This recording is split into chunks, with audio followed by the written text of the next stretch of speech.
Live from downtown Detroit, home of WDIV and Click on Detroit, Local 4 News at 6 starts now. A witness at a local hotel is shedding light on how police handled the arrest of Priscilla Slater. She's the woman who died inside a cell at Harper Woods PD. New video shows the moments before and after a man was shot by the MSP in Monroe on Monday. Good to have you with us for Local 4 News at 6. That video revealing a lot about the body language of both men involved as things escalated. The footage confirms the man was approaching an officer with a knife, and the encounter only lasted a few seconds. Jason Colthorpe is live in Monroe, where initial reports were about that man acting strangely. Jason. Exactly, Kim, and this was about 4 to 4:30 when they got the call. And if you turn around, the police said that he was even seen wandering into the road. You can still see the flares from yesterday out here on South Dixie Highway. Police not saying, though, anything today about the man's mental state. Surveillance video released by the state police today shows the encounter. Arriving for a call about a suspicious man with a knife yelling at cars, the trooper gets out of his car and immediately starts backing up. The man with the knife keeps approaching, and after a few seconds, just after the officer moves out of frame, he fires. After the man is on the ground, the trooper moves in, kicks the knife away as he calls for backup. I heard a couple of pops. A witness who wants to remain anonymous says he heard the shots, and that explains 3 shell casings at the scene, which officers processed for about 6 hours. It's crazy, especially in all these times going on right now. So, yeah, it's something different. You don't see it every day. The 18-year-old man was taken to St. Vincent Hospital in Toledo, where he's listed as critical. And we haven't gotten an update on that condition as of now, but this was also investigated by one of MSP's own units. So far, we're told it's going to be up to a prosecutor to decide if any charges come against that officer or against the man that had the knife. We're in Monroe tonight. Jason Colthorpe, Local 4. Yeah, Jason, before you go, what do we know, if anything, about the trooper? Not a whole lot. We know he's a 6-year veteran of MSP. We haven't heard anything about his past regarding any incidents involving any previous shootings or anything like that, but he is also a member stationed at the Monroe post of MSP. Yeah. Kim? Yeah. Okay, Jason, thanks. So many unanswered questions remain in the death of Priscilla Slater while in custody of Harper Woods police, but a few new eyewitness account of what happened before and during her arrest supports the notion that officers did not harm Slater when they first encountered her. Local 4 defender Sean Lay continue our investigation of this incident from the motel where it all started. Sean. Tonight, an eyewitness coming forward to the defenders to describe exactly why Harper Woods police came here to the Parkcrest Motel last week and had contact with Priscilla Slater. And yes, he does confirm that Priscilla Slater was treated roughly, not by the police. He says by the man she was with. She couldn't even stand up on her feet by herself before the police even came. He's talking about 38-year-old Priscilla Slater. He tells the defenders he watched Slater and Lewis Nichols return to the Parkcrest Motel last Wednesday. The defenders are protecting his identity for his own safety. He's a key witness who says Lewis suddenly opened fire at the motel. He shot like boom, boom, boom, boom, boom, boom, boom, boom, boom, boom, boom, boom, boom, boom. 19 shots in all, some fired into a room with a mom and baby inside. In a frantic effort to get away, he says Nichols pushed Slater to the ground and she couldn't get up. He knocked her over on the ground and she was still laying right there on the ground like she barely could get up. He was trying to drag her to get her to come on, like, let's go, let's go. Harper Woods police arrived, eventually finding Nichols and Slater asleep in a vehicle. The witness says both were arrested without incident. 11 and a half hours later, Slater was found unresponsive in a holding cell at the Harper Woods Public Safety Department. 6 employees in charge of checking on her have been suspended. Did they follow proper procedures in evaluating Slater's condition? Did they check on her every 30 minutes? Questions still under investigation. The witness says he knows the first contact with police at the motel was by the book.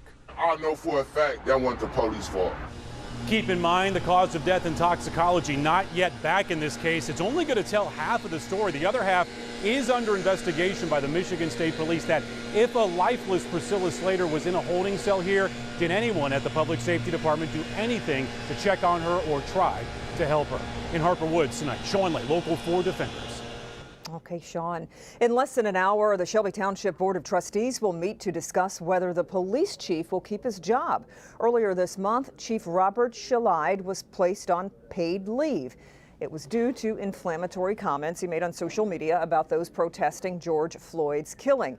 He has since apologized for those comments. Shelby has been the Shelby Township police chief since 2015.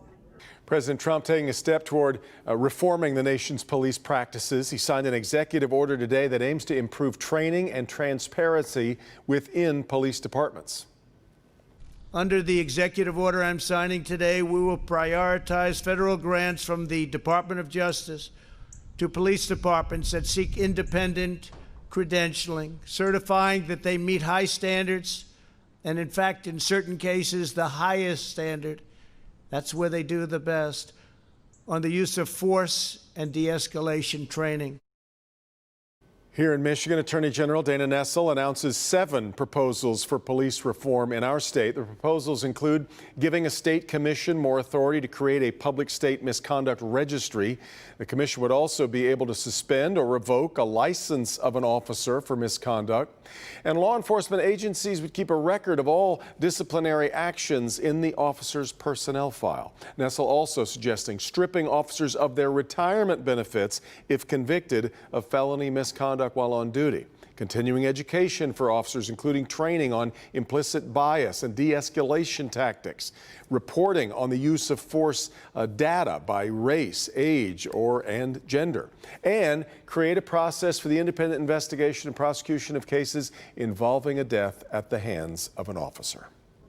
There was a meeting of minds today in western Wayne County aimed at preventing tragedies such as the killing of George Floyd. Victor Williams was there as police elected officials as well as community leaders acknowledged some hard truths and talked about potential solutions.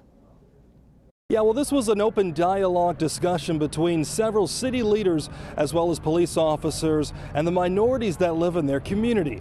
The bottom line is racism should have no place in the police departments. We will not tolerate bias-based policing, and we will not tolerate excessive force. Those are not mistakes. Those are bad people that should not be police officers. Dozens looked on in a socially distant crowd as the NAACP, city leaders, and police officers from the 18 communities making up the Conference of Western Wayne discussed what happened to George Floyd. One of them thought that what happened to George Floyd was right or justified. We know people are angry. We know that old wounds have been opened. One in the crowd of officers was Chief Ronald Haddad of the Dearborn Police Department. Dearborn's police department, along with over a dozen others in the Western Wayne Conference, will be undergoing special training to make sure there is no biasness when it comes down to making an arrest. We can always train higher, and what's been successful with some departments, we're going to share with other departments and vice versa. The ultimate goal here is to make sure there's a clear understanding that everyone should be treated the same by law enforcement. There's a lot of emotion, there's hurt, there's anger, and there's distrust by members of the community towards law enforcement. But know this, there's also hurt, anger, and disgust by law enforcement officers towards those individual officers involved in the Minnesota incident. We do have good officers here in the city of Westland and everywhere, but the focus is not on the good officers. We're talking about the bad officers. And these different police departments involved will be undergoing this police training as soon as possible. Reporting in Westland, Victor Williams, Local 4. All right, Victor. Michigan has lost 18 more people to COVID-19, a number we don't want to overlook, even as the state's daily numbers do continue to trend lower. But today there were also 125 new cases reported.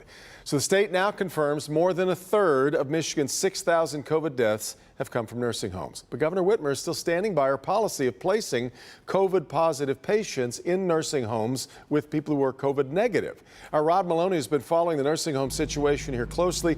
Rod, this is still baffling to many, but you talked with the governor about this very issue this afternoon.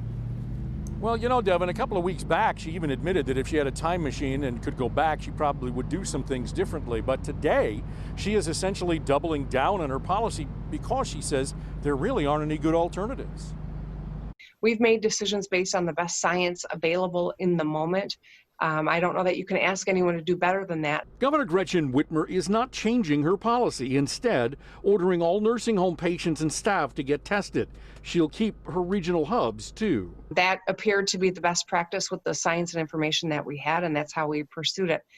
The alternative, there are no good alternatives. Florida, with its much larger senior population, did not commingle COVID positive and negative seniors, points out State Senator Pete Lucido. He said there they understood the risks and now has a bill that would keep the COVID positive from Michigan nursing homes as they did in Florida. I'd like to hear what data was relied on to pick nursing homes to bring in COVID patients to infect those that weren't infected, to kill those loved ones of almost 2,000. And that's what the federal government said. Indeed, the Centers for Medicare Services say 2,297 Michiganders died in nursing homes, 350 more than the state is reporting. Lucido wants the governor to dedicate one facility for the recovering COVID positive. Maybe something we could have done. However, the incredible, Herculean undertaking that would have been to do it right would have taken time and would not have been a perfect solution either. And she also talks about the TCF Center, the Novi Suburban Showplace facility that was meant originally for those kinds of patients. She said none of that would work. And so now Lucido's bill is going through the Senate, and we'll be hearing about it more come Thursday. Back to you. Well, I'm wondering if the governor has anything to say about this legislation from Lucido. Well, she has seen it now, and her frustration with it is that it essentially bans COVID positive patients from nursing homes. She asked where should they go. Lucido says in a dedicated facility. But again, we're going in around and around on this, but it sounds like the governor is not fond of this legislation. All right, Rod, we'll stay on it. Okay, well, the heat wave is on the way. Let's check in with Ben. Yeah, Kevin, Devin, the sunshine that you see out there, we get to keep that part. We just keep tacking on more and more degrees on that thermometer, and we'll look at how many 90-degree finishes we've got coming up. For one couple, it's not the 30 miles between their homes that's keeping them apart, it's the border. Honestly, I'm just an emotional roller coaster every day. And this couple just bought a home in Metro Detroit, and she's never seen it in person yet.